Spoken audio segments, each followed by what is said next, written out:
This video is sponsored by Hunt a Killer, and in case you missed it last time, Hunt a Killer is a subscription box perfect for fans of true crime, ARGs, or just mystery solving in general.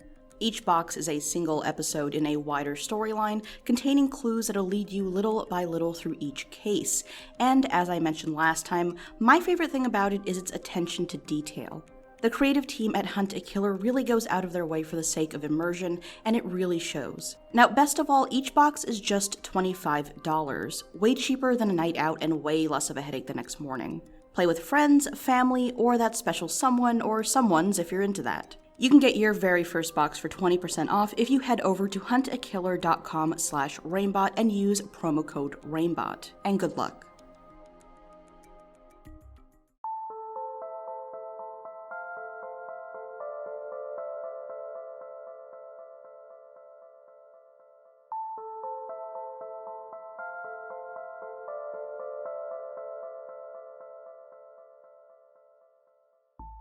Family is a complicated subject. It's often far from the idealistic support system it's usually framed as, and sayings like family is everything could take on a much darker connotation depending on who you ask.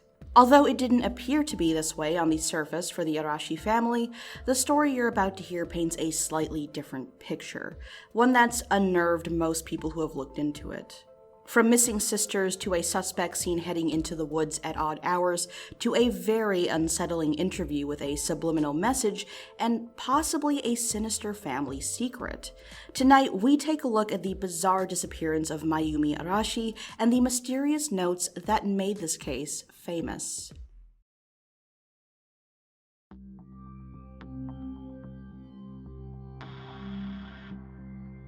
This all started in 1994 with 27-year-old Mayumi Arashi of Sumida, Tokyo, a new mother who was temporarily living with her parents and older sister following the birth of her, by then, 1-year-old daughter. On September 2nd of that same year, around 7 p.m., Mayumi was visibly uneasy and told her family that she was going to head out to meet a classmate. A little odd, sure, but no one suspected anything more of it. By the next day, however, Mayumi still hadn't returned home, and she was never seen again. Or so we think.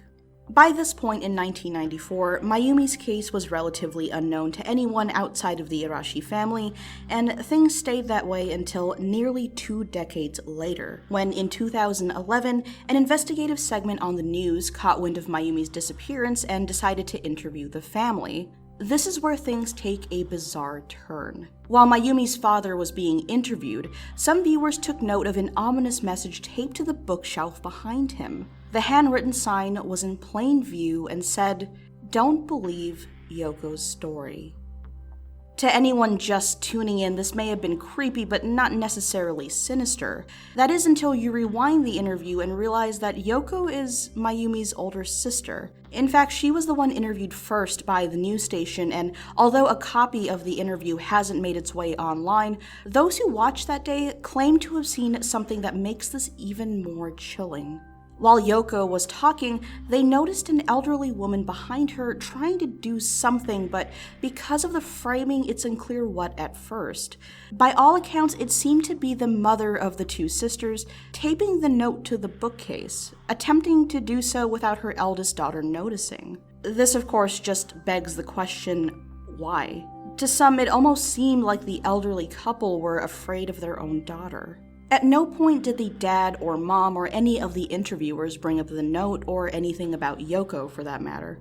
Each and every member of the family simply reiterated whatever they could about Mayumi, providing the news with any and all information that they had that could possibly help solve this case. That is, of course, if you choose to believe that Yoko was at all interested in telling the truth.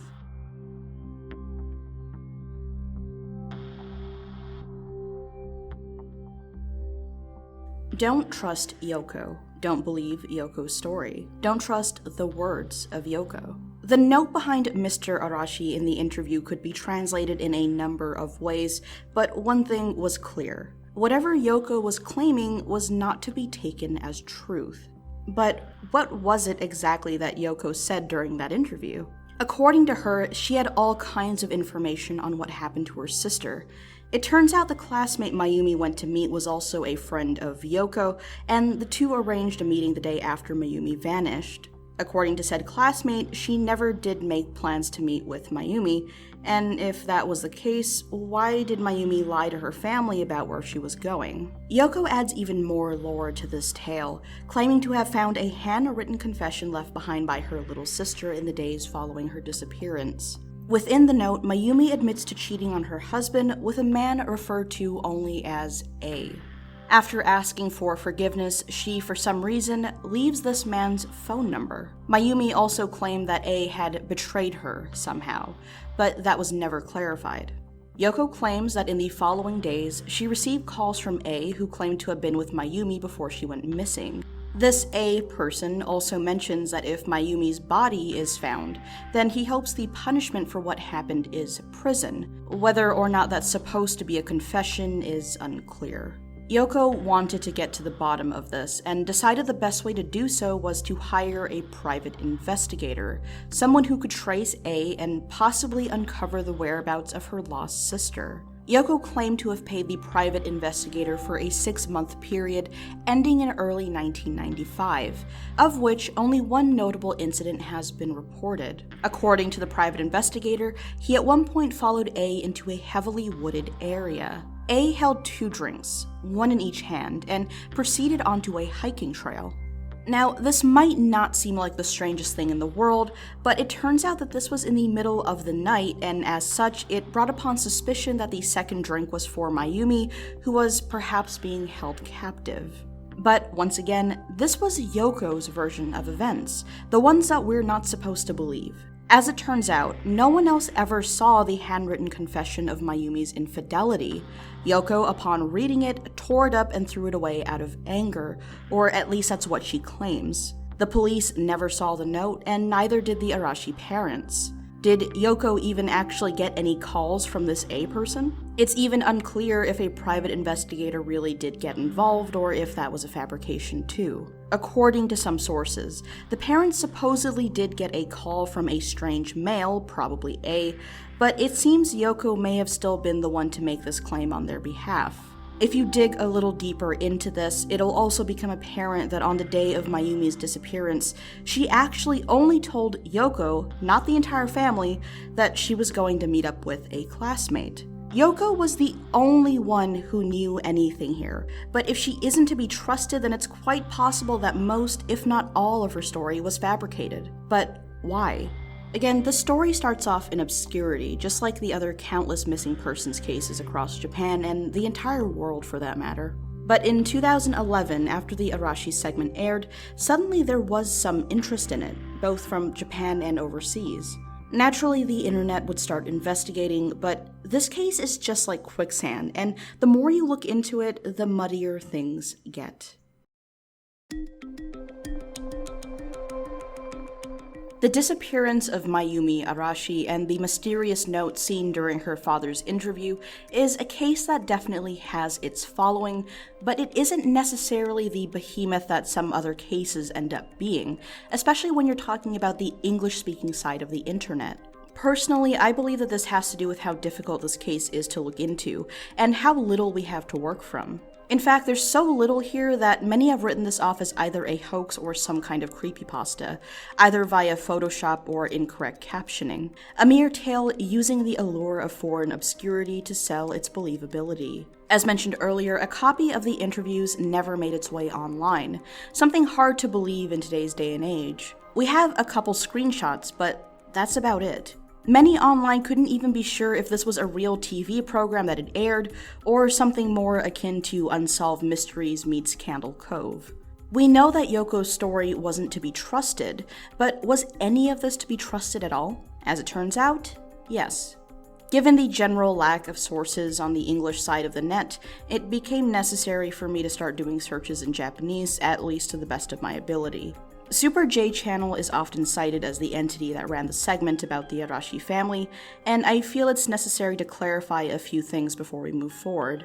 Super J Channel is actually the name of the show, not the channel itself.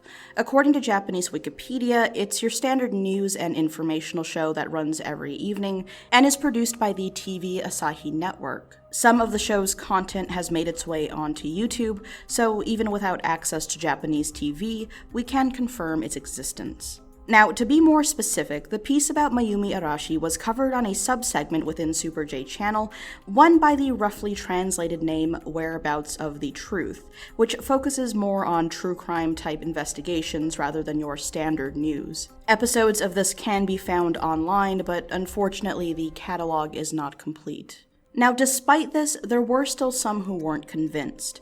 In their eyes, even if the show was legit, it didn't mean that the images were, given how easy it is to fake things, or how strange it was that no one could find a copy of the actual video. Again, anyone could have made some kind of translation error, or taken the screenshot out of context, or the creator of the so-called story could have named a real show to muddy the waters. However, it does seem that we have two main things working against that theory. One would be this archive from TV Asahi's program listing that describes the episode in great detail, even giving us a specific air date of October 13th, 2011. And the second point would be the live responses from local viewership online. A thread on a forum site had been started, the archive conversations dating to around the initial broadcast. There, the users discuss everything that you and I are talking about right now, but they offered a uniquely Japanese perspective. They knew the network was real, they knew the news show was real too. Many had even been watching the investigative segment and saw the mother stick the ominous note on the bookshelf. So, given all of this, how did they try to debunk it?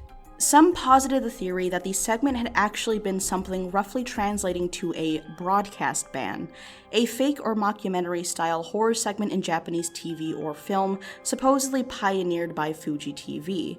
In general, these types of segments are supposed to come with a disclaimer stating that they're works of fiction, but despite this, controversy still surrounds broadcast ban shows due to many tuning in late and missing the message only to end up duped. To further push this theory, some on the Japanese net point out that Yoko and Mayumi bear a striking resemblance to a well-known female comedy duo. Anywhere you look up Mayumi Arashi on the Japanese net, you'll see people bring this up, but Super J Channel, despite the name, is supposed to be a straightforward and serious news show, and so is its investigation segment. Aside from this one instance that's suspicious, the show has no track record of planting creepy stories or bizarre visuals, and to top this all off, Mayumi was listed on Japan's database for missing people for a number of years. By all accounts, it is pretty obvious that TV Asahi did not fabricate the story. According to the archive description on their website, during their investigation, they enlisted the help of a retired detective, one that very much exists and can be looked up online. But at this point, without a copy of the episode in question, we don't even know what Super J Channel was able to uncover. Based on the thread I mentioned earlier, along with recaps written on Japanese blogs, it all seems to have ended up at a dead end because, again, all the news and the detective had at their disposal was Yoko's supposedly untrustworthy testimony. The episode summary on the website gives us a general overview of the case, but doesn't actually spoil any details about the investigation that Super J Channel did itself. But it does tease at one of Mayumi's friends being interviewed, and it seems that she's actually able to confirm the existence of this A person. Without the video, of course, it's unclear exactly what the context of all this was or what was really taken from this interview. It seemed to have something to do with Mayumi spending large amounts of money on A, whoever he is.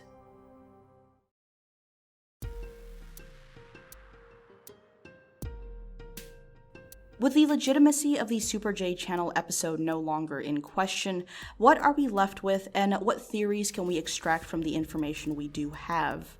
If Yoko is right, then who is A and what is his actual connection to Mayumi, and what did she mean when she wrote of his betrayal? If Yoko is lying, then one would naturally have to wonder if perhaps she had something to do with her sister's disappearance, or at least knows what actually happened. What about the rest of the family? Could they be hiding something? Let's go with Occam's razor first, the simplest solution and the most likely.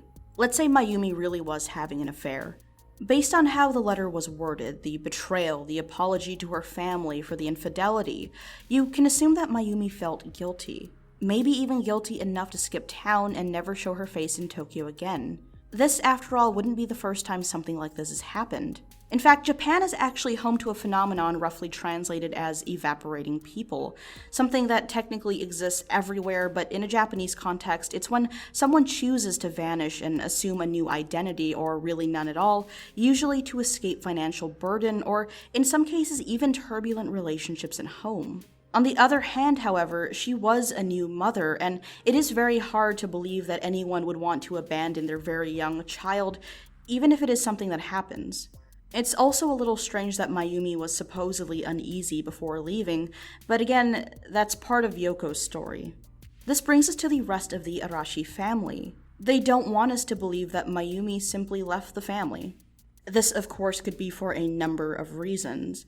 For one, it's embarrassing, especially in Asian cultures, so the note saying not to trust Yoko could have actually been a poorly executed attempt to save face by an elderly couple that didn't want one daughter making the other look bad on national television.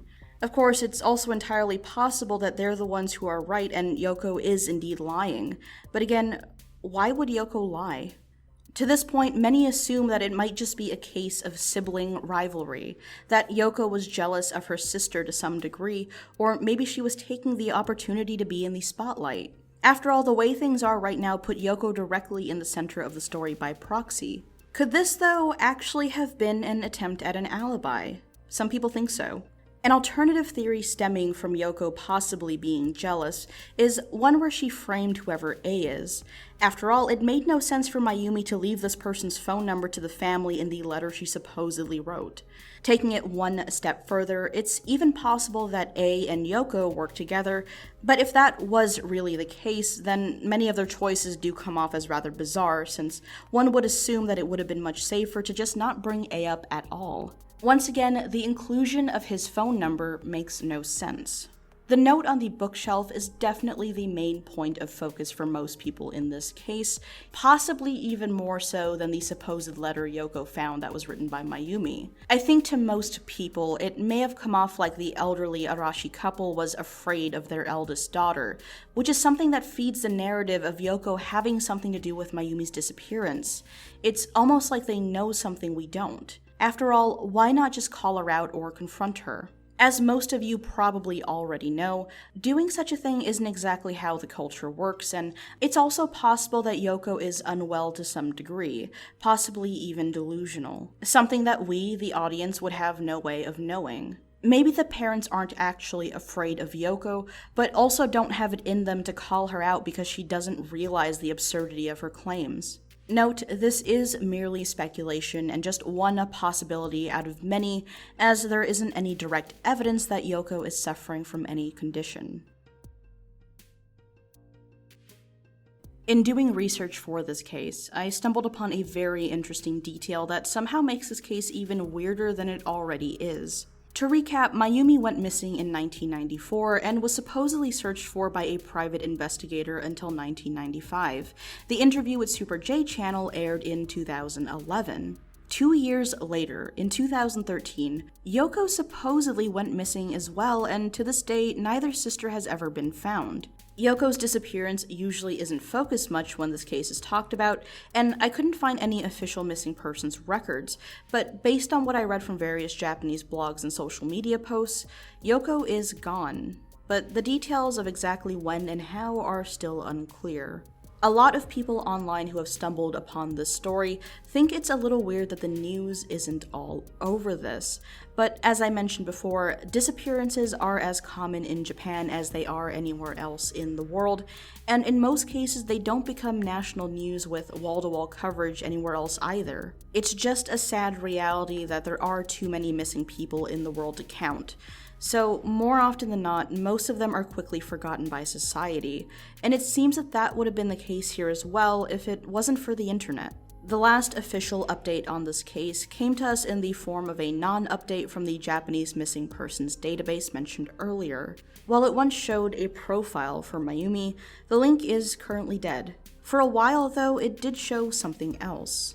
In 2015, the profile was replaced by a message simply saying, "Thank you for your cooperation." Japanese users who stuck around with the story noticed that this was actually kind of odd. Other cases on the database usually offer up more details than that, like if a person was found, for example. This vague "thank you," did it mean that Mayumi came home? Did the family somehow make contact? It's even possible that remains were found, although that's obviously not what anyone is hoping for. Cases that predate Mayumi's exist on the site to this day, so her profile wasn't just removed due to its age. Although many blog posts that I read did mention that legally, Mayumi's case is now too old to be pursued by any legal authorities. Obviously, I'm no lawyer, especially not of Japanese law, but I think it's pretty safe to say that this one is unfortunately never being solved, especially with the only supposed witness now missing as well. I did try to reach out to TV Asahi and the detective they brought on the show, but unsurprisingly, I wasn't able to get through to either. If by chance you live in Japan or maybe have family there and you know of which episode I'm talking about, please send me a copy. It would help a ton to at least be able to see what was actually said in each interview. Anyway, that's all I've got on this specific case for now. Let me know what you guys think about it or if you guys want me to look into anything similar. And with that all said, I'll see you guys soon. Hey guys, so if you're still listening right now, then you're one of those weird people. I am totally waiting for people to tweet at me that I was like pronouncing some Japanese things wrong, despite the fact that I am Japanese. But anyway, that's not the point though. Weebs ruin everything. It is time to thank the Patreon supporters. T. Gorman, Connor H., Andrew L., Danielle G., Shadow J., VHS Squid, Q, Shelby, Joel, Zarai, Guillerme, Eric, Lance, Espernix, Rain, Raphael, Nick, Krista, Keith, Connor, The Wilting Rose, Benjamin, Scorian, Amelia, Michael, Bloody the Elf, and Sean the CHB. I went through that way easier than I normally would, which is very strange, but anyway, thank you to each and every one of you for helping me out. I do, super appreciate it. But anyway, if you're still listening right now, you're crazy, but I love you, and I'll see you next time.